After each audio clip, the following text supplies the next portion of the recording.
Hello and welcome back to another episode of Nick Tiffany's Movie Reviews in the podcast form.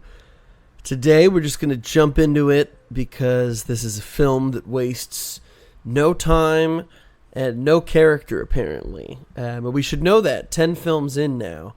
But today we're talking about Fast X, the 10th installment in the Fast and Furious saga. The fact that they've hit 10 feature films before Star Wars has hit, and I'm just talking about episodes 1 through 9, technically. I know they've made other Star Wars movies, but to tell 10 continuous stories throughout film, Fast X has burned through different directors, different writers. They've gone from Justin Lin to James Wan, back to Justin Lin. Then you go to Louis Leterrier, who directed this film, and he also directed, the Transporter movies with Jason Statham back in the day. He directed The Incredible Hulk and Clash of Titans, and Now You See Me.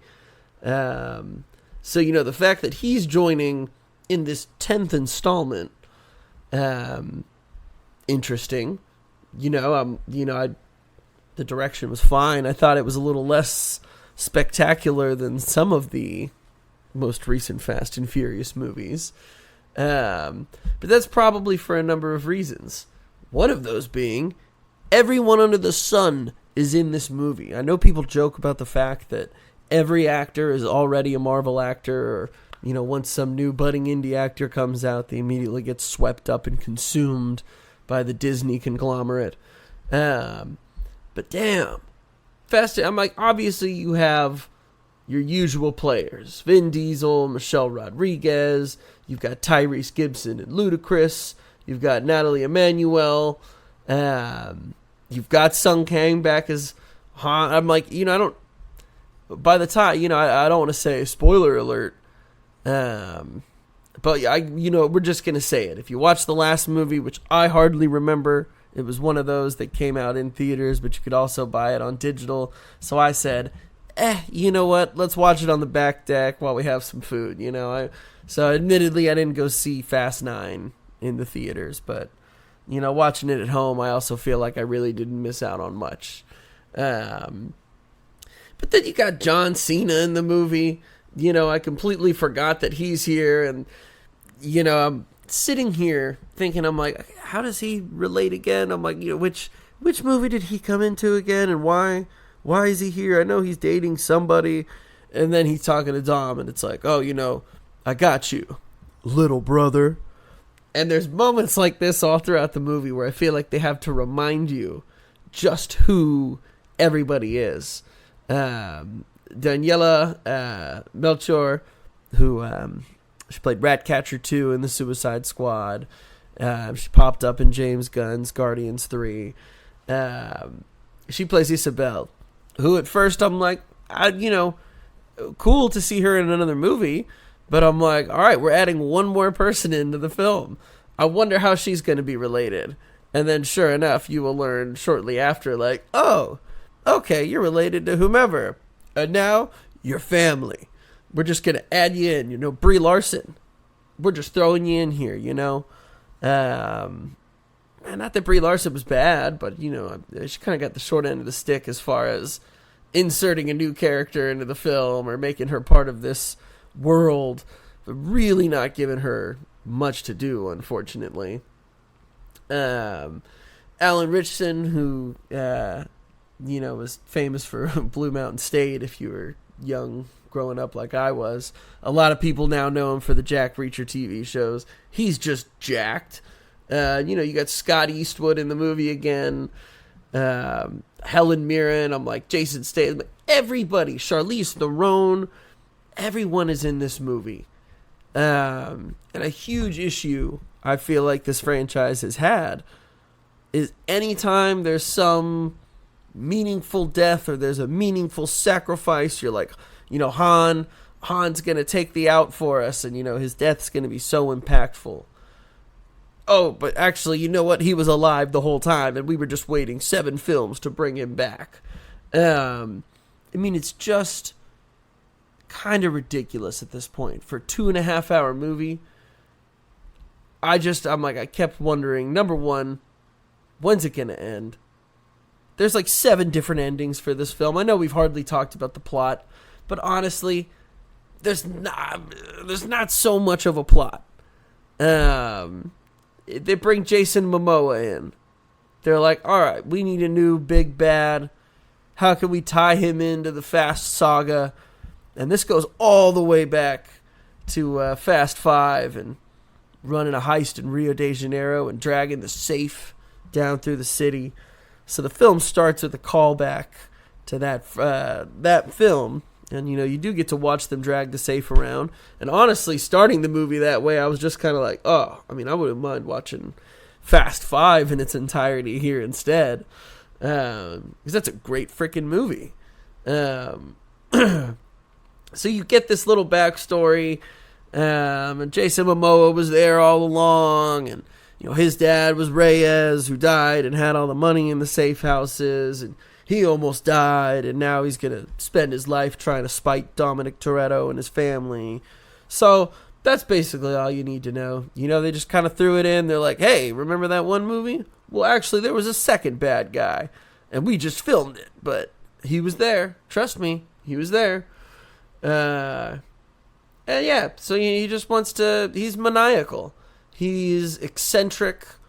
I don't know which performances Jason Momoa was watching before this movie. But they're like, okay, they touch on the... we're not going to be hyper-masculine because men need to display their femininity. And, we can have painted nails and he can wear pink and purple and have... he's just so flamboyant in all his motions and his gestures, and he's like, oh, Tommy, don't stop that bomb before it goes, ooh. And it's like super campy, and I don't know, a lot of people have been like, Jason Momoa is the saving grace of this movie. I mean, it's kind of fun, but then sometimes it's also just like, it's kind of like an odd choice. Maybe that's just me personally, but I don't know. I just thought it was a little over the top and ridiculous. Granted, there's, a little bit more violence in this movie. Maybe I could have felt like, if we're not going to get all the street races and whatnot, at least give me, some more fighting. When you got guys like Cena and Statham. But I will say this. There are more than a few kick-ass scenes with Charlize Theron, who... If anybody out there like me is a fan of Atomic Blonde or Mad Max Fury Road, she kicks ass. Charlize is awesome. So she gets more than a couple great fights in this movie where, she's getting her ass whooped, but she's also whooping some ass. And so,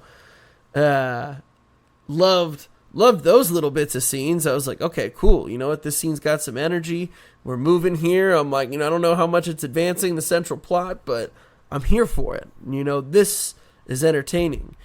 And then the editing just comes in and like cuts it short right of like a finale, and you're like, what?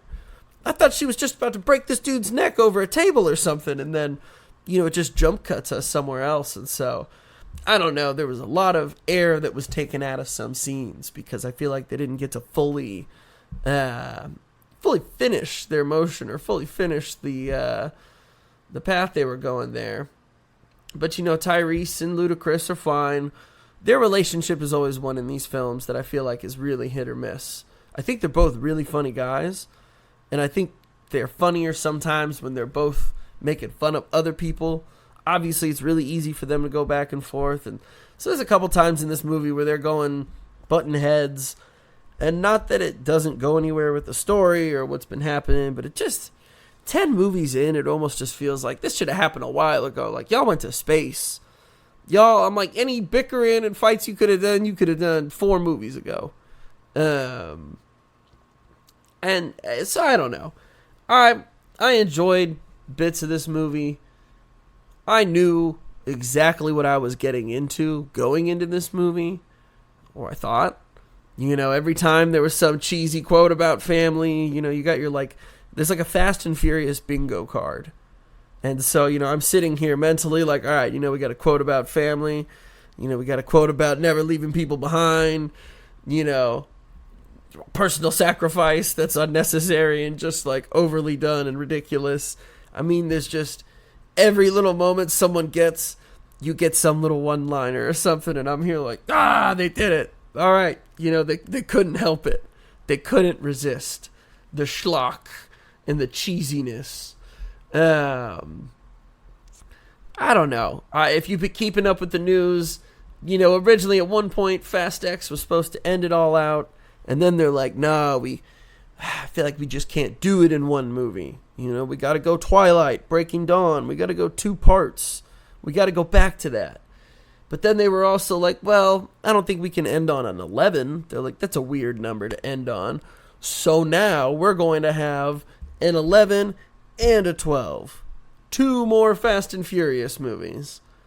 God knows what's going to happen. And I just... There's like 7 little end credit scenes, it felt like, in this movie. And it's like, just when you thought they were out, they brought you back in. Everyone. Nobody's off the table. Nobody's off the table. Everyone can come back to life in this movie. Even if you got beef with Vin Diesel in real life, you can come back to the movie. It's just so tough. Because nothing really matters. If nobody stays dead, if nobody's efforts were for the way, it just feels like it's all for naught. I died so you guys could save the world. And then they're like, secretly, we've been hiding you underground for 4 years. But nobody knew. It just feels cheap. And it lessens the impact of everything that happened before. It's something that Marvel is so scared to do. They're so scared at Disney to kill off a character and really let them die. I'm surprised that Captain America and Iron Man have been gone as long as they have. Because obviously the MCU is shaky at best without the core Avengers anchoring a lot of the fans, I think. And obviously there's just a lot of aimless direction over there as far as what they're doing. But even, and I'm just not to poke on James Gunn and Guardians 3, but again, I'm like, we're being sold as the audience, the last time that these people are going on one last ride, and, they might not all make it, and it's going to be emotional. And it would have been more emotional, I feel like, if people actually died or stayed dead, or, it's just hard for me to care emotionally when we just kind of keep either dragging these things out, or we're just so afraid to make a lasting change that will clearly impact the characters going forward. I've probably put too much time into this already. It's a Fast and Furious movie. It's the 10th one. If you like the films, you were probably going to see it already. But, don't feel bad for wanting more. You are allowed to want more from these mega $100 million plus movies that have everybody in the world in their casts. I think we deserve a little bit better. And I don't think that's too much to ask for. But go see it. Let me know what you think. And within a year, I'm sure we'll be back to talk about Fast 11 or whatever they're going to call it. But thanks again, guys. Stay tuned for some more film coverage from SIF coming up this weekend as well. Take care.